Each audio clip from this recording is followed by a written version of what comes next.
BRS ప్రతినిధుల సమావేశంలో కేసీఆర్ కీలక వ్యాఖ్యలు చేశారు. లోక్సభలో మనం లేని లోటు స్పష్టంగా కనిపించిందన్నారు.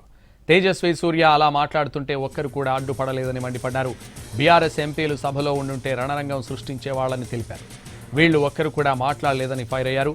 తెలంగాణ పట్ల బీఆర్ఎస్కు ఉన్న చిత్తశుద్ధి ఎవరికీ ఉండదని స్పష్టం చేశారు.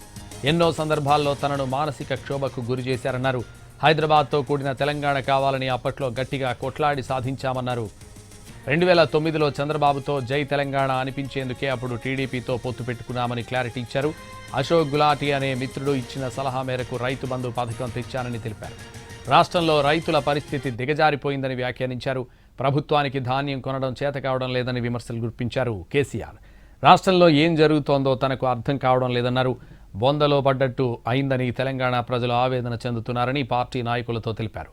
పక్క రాష్ట్రాల ప్రజలు పెద్ద అంబేద్కర్ విగ్రహాన్ని చూడ్డానికి వస్తుంటే ఈ ప్రభుత్వం గేట్లు తీయలేదని ఆరోపించారు. ఇది చిల్లర ప్రభుత్వమని, ఆ మాటలు ఏంటి, ఆ కూతలేంటి అంటూ తీవ్రస్థాయిలో మండిపడ్డారు బీఆర్ఎస్ అధినేత కేసీఆర్.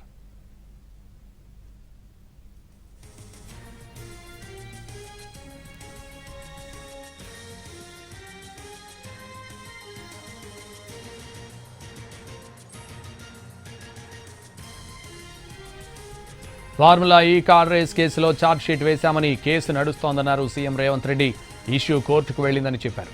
ఫోన్ ట్యాపింగ్ కేసు కూడా త్వరలోనే కొలిక్కొస్తుందన్నారు. వచ్చే ఎన్నికల్లో కాంగ్రెస్ కూటమి ఒకవైపు, బీఆర్ఎస్ బీజేపీ ఒక కూటమిగా ఉంటాయన్నారు.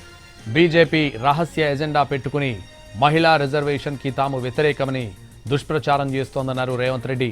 జమిలీ అనేది బ్రహ్మ పదార్థమని ఎవరికి అర్థం కావడం లేదని చెప్పారు. వాళ్లకు వాళ్లే మాట్లాడుకుంటున్నారని, అందులో కాంప్లికేషన్స్ ఉన్నాయని విమర్శించారు. కేంద్రం నిర్ణయం తీసుకుని తమకు మద్దతు ఇవ్వండి అంటోందన్నారు. వారు ఇచ్చిన ఆదేశాలు పాటించేందుకు తాను వారి ఫాలోవర్ను కాదన్నారు సీఎం రేవంత్ రెడ్డి. శిఖండి రాజకీయాలు మానుకోవాలని హితో పలికారు.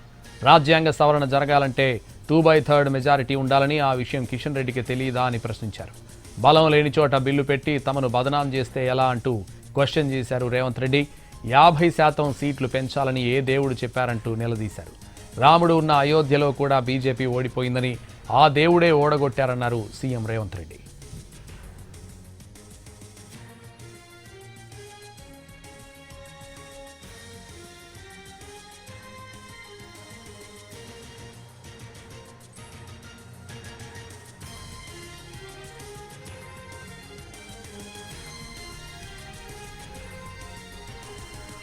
బీఆర్ఎస్ ప్రతినిధుల సమావేశంలో కేసీఆర్ కీలక వ్యాఖ్యలు చేశారు.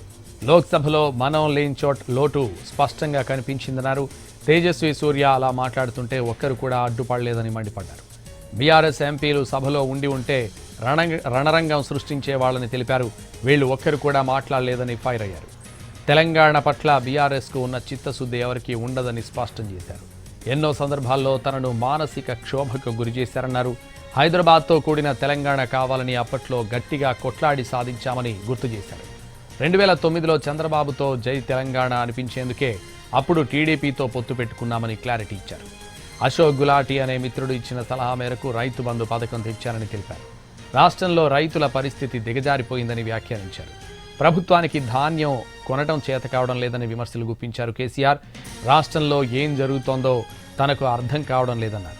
బొందలో పడ్డట్టు అయిందని తెలంగాణ ప్రజలు ఆవేదన చెందుతున్నారని పార్టీ నాయకులతో తెలిపారు. పక్క రాష్ట్రాల ప్రజలు పెద్ద అంబేద్కర్ విగ్రహాన్ని చూడ్డానికి వస్తుంటే ఈ ప్రభుత్వం గేట్లు తీయలేదని ఆరోపించారు. ఇది చిల్లర ప్రభుత్వమని, ఆ మాటలేంటి, ఆ కూతలేంటి అంటూ తీవ్రస్థాయిలో మండిపడ్డారు బీఆర్ఎస్ అధినేత కేసీఆర్.